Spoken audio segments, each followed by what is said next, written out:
Hello, in this video I'm gonna show you how to take a photo with night mode on GoPro Fusion 360.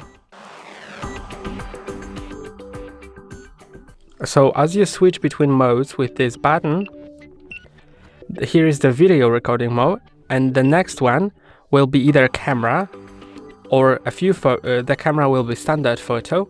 The mode with few pictures will be burst, and if there is a camera with a moon on it, then it's in night mode. If it's not in your case, then click here again until you go to settings, then click on OK, then click on OK again, and now go down with this button, and here you can click on OK until you go to night mode.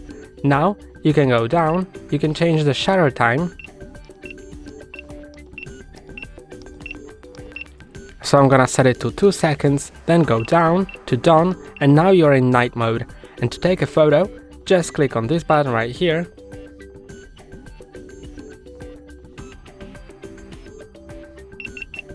Then it will take a moment and take a photo. That's all for today. Don't forget to like and subscribe. See you next time.